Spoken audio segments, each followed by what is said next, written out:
Hello the internet, welcome back to Waifus. I'm Sefhi, your favorite gambling navigant. Today I want to talk about high deficit combat power gaps in Trical and what are the best items to use on those situations. So for some reference, I'm on chapter 24 when it comes to Habanero. I'm not here like the biggest pusher in the game, but I'm on a good spot in the game. On a good spot in the adventure right now. So this is 9.1 million on the enemies and my team is 3.6. If I was to switch to full depress, I could get to 3.8, maybe closer to 4 million, but still not in there. I'm a little bit slower because I'm not buying gold crayons. That's it. I want to talk about what are the best items, specifically at high combat power gaps, because this changes from normal campaign. If you're pushing, and this is maybe on normal, maybe on easy, it changes a lot. So I want to talk specifically on those situations, right? So take this as a reference for people who enjoy pushing and might have a hard time deciding what items to use. So before we go into this, leave a like, subscribe, help me grow the channel, and let's jump directly into this item list. I'm gonna be talking about artifacts only. Maybe if this video does well, we can do a separate video talking about rune cards because it also changes a lot on high deficit versus normal. So this is specifically for high deficit combat power. Once again, I'm gonna be repeating this a lot through the video because it's important to understand. This also obviously heavily depends on what items you have, right? I'm gonna be talking about all of them, but this depends on what you have and how many tools you have on them as well. So take this as a reference, as a blueprint, if you will, as to what you can work slowly and what items are actually better to focus on. That's it. Let's jump directly into this. I'm going to start rarity by rarity. So we're going to start with green items, moving to blue, moving to purple, and then moving to these unique items per se. All right. So green items, there is almost nothing that I would recommend nowadays when it comes to those stages with really high combat power. The Elven one, if you get nothing else, can help you a lot. This is a pretty low cost 11. It's giving you some HP recovery and a pretty good shield equal to 60% of your target max HP at max stars. This is a better shield than the safety harness, but the safety harness is giving you 70% XP at HP at max stars. So obviously the Elven one is like the budget version of the safety harness. It's a nice item. You can use it on your tanks and your frontline, which is always pretty nice, right? But again, it's like the only thing I can really recommend. The other item I could be like, yeah, sure, why not, is the All Wooden Dagger. If you get nothing else, if maybe you are already on round 4, wave 4, 5, and you want to be picking the last item for your DPS, for your healer maybe, some tanks that you want them to be proccing their skills, like is the case for Komi or Bibi, right? For all of those characters, you can equip it. It's not the best item. I don't like it a lot nowadays. I think as we get more unique and more unique items, the green and blue items are just getting phased out, and even these SP items are losing a lot of preference. Before I go into blue items, there is nothing else in green. At least when it comes to high combat power gaps, nothing here is worth using outside the Elven one and maybe on a pitch, the All Wooden Dagger. Before that, I also want to mention, because it's important, your objective when you are doing hard campaign is to focus on 2 characters only. And it's always 2 characters. It's always going to be your DPS and your tank, nothing else. In some situations, you could also be putting some items on your healer, right? But the other 3 characters are there only as mid shields, nothing else. You only focus on 2 characters. Your tank, so it can survive because enemies will one-shot the tank, right? And your DPS, which, you know, for a lot of people is Yomi, DPS, support, off tank, if your tank actually dies, everything. But you only focus on 2-3 characters. The others are mid shields, nothing else. That's it, back to topic, so we can explain a little bit more why some items are better than others, right? You'll see a lot of preference towards defensive items rather than items you can put on any apostle, right? That's it, back to this. Let's go into the blue items because this changes also a little bit. There are a few blue items that I like. The first one obviously is the healing pendant. This is the best SP recovery in the game. Also provides some HP healing. This is good for both support characters and also for most tanks in the game. They can take advantage of this. The extra healing is good, and also the SP recovery allows them to spam their skill a bit more. No? So for example, your Vivi will put her shield up more consistently, your Komi will take naps more consistently, etc. I don't like putting this on my DPS because on my DPS I focus purely on offensive items and maybe one defensive, but no SP or recovery items. The second item I like when it comes to blue items is the Grail of Origins. This is one of the best items on hard mode pushing for blue, right? For blue items, this is one of the best ones when it comes to high deficit. And it's a pretty cheap cost, 15. It gives a lot of defense at 34%, and it increases shields by 90%. If your characters do not have shields or cannot take advantage of this, it's decent still for the defense, but not worth if you cannot make use of those extra shields. This is great for Bibi, this is great for your Chloe, this is great for any character that can put shields, like even your Gavia or your Ui can't use this, right? Pretty good item, I like it. The alternative, if your characters do not have shields, is to instead use the Blessed Pauldrons. Now, this is less defense. From 35, we're going all the way to 18. Still pretty good, and also 24 HP, so it's a mix. And it also gives you consistent HP recovery with this 2% of beaters max HP every second. It's a nice item, pretty decent cost. I usually don't really focus on blue items when I'm pushing hard. I'm trying to get purple or unique items only, but still, it's a nice one. So, Grail of Origins, Healing Pendant, Blessed Pauldrons, they are all nice items. The other two items I like are going to be the Safety Harness. Safety Harness is really good HP, but when I'm pushing at big combat power deficits, defense is a better stat than HP. Still a fantastic item because of the amount it gives, and the shield. The shield allows you to have time to use your skills, so your characters can get ready for all the incoming damage from the enemies. So that's what is nice. And then the last one, blue-wise, it's going to be the J Codex. When it comes to unique items, is J Codex. Even if your characters cannot scale with skill damage, which most can, it's also giving almost a 50% attack increase at max stars, 5 stars, right? This is a really powerful item, but it depends on the apostle, and a lot of the times I will not put this unless I'm pushing with Yomi. If Yomi is my main damage dealer, I will try to get 1 or 2 J Codex because it benefits her greatly, right? So those are the blue items that I like. On a pinch, you could be using the scale armor because of the extra defense, but it's quite expensive. I don't like it. I never use combat manual. It's too expensive to be giving only crit rate and crit damage. Sword and staff, obviously, if you don't have all of the offensive items, it's still a great option because attack and attack speed are stats that everyone can benefit from. It's a cost 23, and that's what I barely use this item, but it can still be used, okay? Like I was saying earlier, I'm gonna be talking about what I like using from the perspective of being lucky enough that I can spend in the game and get all of these items maxed out, right? I'm not trying to pretend it's gonna be the same for everyone because it's not. So those are the blue items I like. For the most part, Healing Pendant, Grail of Origins, J Codex, Blessed Pauldrons, and the Safety Harness. Everything else, I don't bother. I think the Chalice of Origins is the worst SP item in the game, and considering that you need to be landing normal attacks in order to recover SP, I don't use this at all. Like, I don't think I've ever used this unless I get nothing else and I'm doing Dimensional Clash and I don't want to restart. I'll take something like this, but for the most part, I never use it. So that's for the blue items. I don't think there's anything else blue-wise. No. So let's talk a little bit about purple items. Purple items is an interesting situation. There are a few that I barely use and a few that are almost mandatory you actually use. So the ones I barely use, Assassin's Scroll is not a bad item. If you have nothing else, it can help thanks to Trickery. Trickery allows you to not be targeted every time you're doing 5 normal attacks for 2.5 seconds, which is nice. But I don't use this as much because attack increase and crit rate is not a huge percentage, even while being maxed out. As you can see, it only goes to 16%. So I don't usually run Assassin's Scroll. The second one I don't usually run unless I get nothing else is the Eldin Lamp.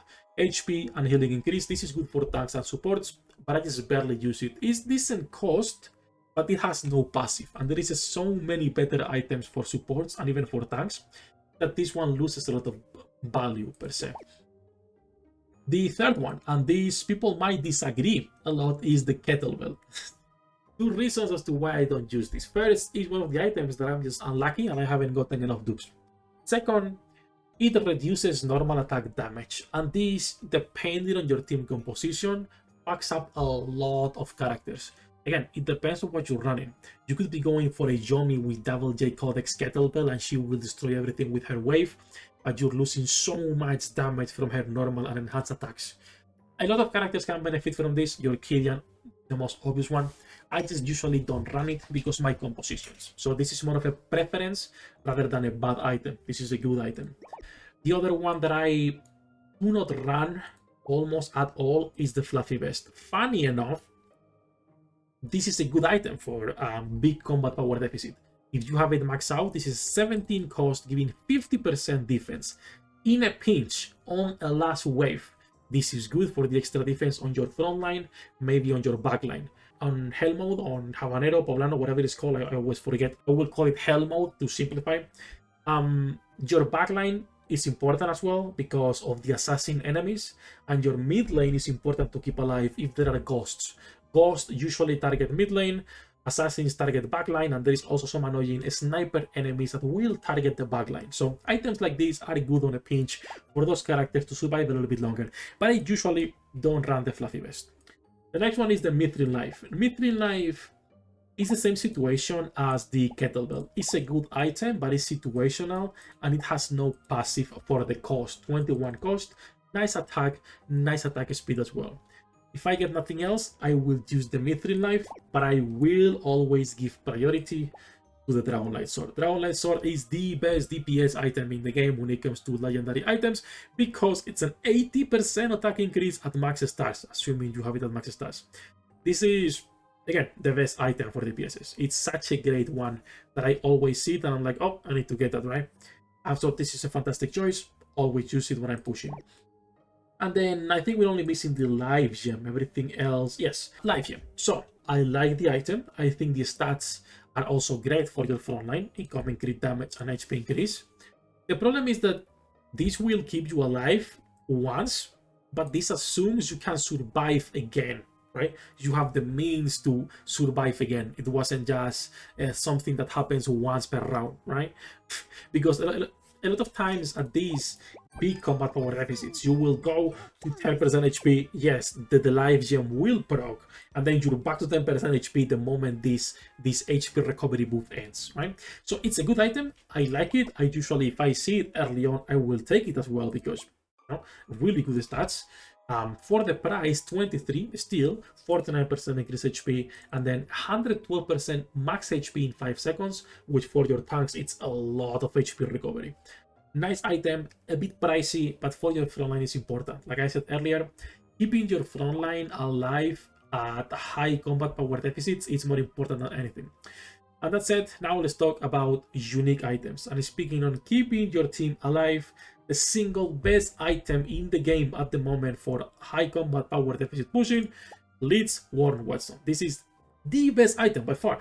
And I'm willing to say, like, it's even better than something like Shion's Black Cape, because a lot of the times you cannot survive. Yeah, for sure, super big whales on Dimensional Clash can go to the last stage and just deal damage, so they don't need this. But for the rest of player, this is the best item by far. This is just such a great item. Reducing incoming damage from normal attacks makes the difference between not having to worry about someone like Velvet constantly dying to anything, or Velvet actually working as a tank and being a really good one. That's the difference. Same for your Root. Same for, I don't know who else. Vivi is good, Chloe is good. For your Komi, at this stage, my Komi literally just dies in 2 shots from his enemies, right? And having that item means she will survive and act as a proper tank. So by far the best item for your frontline. And even if you are facing Ghost or Assassins, is also one you want to put on your DPSs as well. The second item that I try to get, if I see it, is the Shion's Black Cape. Now, Shion Black Cape, when I'm pushing campaign, has less value than Dragonlight Sword, because Dragonlight Sword is an 80% attack increase forever, right? While the Xion Black Cape is giving you the 66% damage only when there is one enemy. So it's a little bit less priority because campaign always has multiple enemies, but still 25 cost for really, really good stats. So fantastic one as well. If you have it for your DPSs, a really good one. Now we go into one that I don't like as much, and that's Picora's Fashion Pouch. I don't like this item. I think from the legendary items, for the unique items, is the one that has the least usage on high deficit. Yeah, sure, you can equip this on your healers and it will increase their heals. I just think it's a little bit pricey for what it provides. Again, I'm not saying it's a bad item. All unique items are good. I'm just saying, in contrast to the Whetstone, in contrast to the other items we'll talk about now, it's not as great. So one of the ones that I usually don't take unless there is nothing else is this one. Then we have Butler's yellow card. Similar situation to Dragon Light Sword. This, in almost any situation, will increase your damage for your DPSs. This gives attack speed, and also enhance attack damage. A lot, if not most, of your characters can benefit from this. Characters that don't really benefit are summoners, because your summons cannot really benefit from that enhanced attack, but everyone else can use this. It's a really good card, nice price as well. Then we have Elena's Enhanced Drone. I like this a lot because it's HP and attack, two stats that will help a lot on high deficit, right? We're talking about characters that get one shot consistently, so having some extra HP is nice, while having the attack and also the attack speed after a freshman skill is pretty good. I like this item, but again, when it comes to unique artifacts, they are a little bit more pricey, but it's always worth it. Then we have Cake. I don't usually take Cake unless it's someone like Yomi, unless it's for Erpin directly. It has the same issue as Xion Black Cape, which this passive disappears the moment you kill someone, right? So at least this, you can still benefit from it anytime, you know, there is only one enemy. But this one just completely disappears. The good thing about this is that it's cheaper at 19 and it's still giving attack and HP, which are good stats. This is a great item for Yomi. Yomi, whenever you use her ultimate, it will snapshot, meaning it will remain with the initial stats you have. Even if someone dies, that wave of Yomi still has the same stats. If you guys have played any action RPG like PoE or like D4, it's the same thing, right? When people are switching gear to snapshot the stats, same thing. Then you have Naya's Dolphin Water Gun, really good for support characters, really good for your tanks too. Defense increase, HP increase, when a skill is used increases HP healing by 72% at 5 stars. Fantastic item for the price for both tanks and supports. It's not mandatory. Just like the Picor item, this is not something that I'm like, oh, I need to take it, right? The only item that I'm like excited when I see is this one. If I'm pushing at high deficit, this is the only item that I'm like, shit, give me that, right? Let me lock it right now. The rest is situational, and you will have to learn as you push. So, great item, like I was saying, for both of your support and tanks. And then we have 3 more to go. Blanchet Bouquet is the one I don't touch at all. Like, at all. If I'm pushing high deficit, there is always a better alternative or a better rune card to get. I don't usually get this unless you have someone that can apply multiple stacks, like Meluna, like Ui, like characters that have big AoEs. Is not worth grabbing. Also, if your main damage dealer is not physical, sorry, it's not magical, it's worthless, right? So my least favorite from the unique items is still, depending on your team composition, pretty good. Vivi Silver Staff. This stuff is a 50-50. So HP, incoming, crit resistant damage reduction, fantastic, right? The problem is that you need max stacks in this in order to fully take advantage of the stats. I would suggest using this on tanks, or on all tanks but Komi. Komi is always taking naps. She will take 30 years in order to get max stacks on Vivi stuff. If you get it round 1 or round 2, yes, you can still use it on her. Any other round, I just don't like it on characters like Komi that will just take a nap or waste time because she cannot fully stack. Still, for your tanks, a pretty good item, a bit pricey, 24 cost. And then the last item is Yomi's Moonflower. Yomi's Moonflower, any item with damage reduction is great. I use this item for the damage reduction rather than for the magic damage increase. Obviously, if I have Yomi, I will put it on her for the extra skill. But for the most part, this is a damage reduction item rather than magic damage. I put this on my tanks. I put this on my backline if I know there is an assassin targeting them, right? Like that's how I usually will use this item rather than just for Yomi or for damage. I use it as a damage reduction tool more than anything. But honestly, I think that's all of the items. I don't think we're missing any of them. If you guys have questions about the specific items, feel free to leave a comment down below and I will be answering them. Like I said earlier, if there is enough people interested in high deficit pushing for Trical, I make a separate video talking about rune cards. I don't think it's a topic that a lot of people care about because this is a pretty casual game at the end of the day, right, when it comes to Trical. But still, I like yapping about this game, so why not make a video? That said, enough yapping, enough ranting. This is everything for the best items at high deficit in Trical. As usual, we're live every day. Links in the description down below. Good luck with your pool, near rates, and I'll see you in the next one.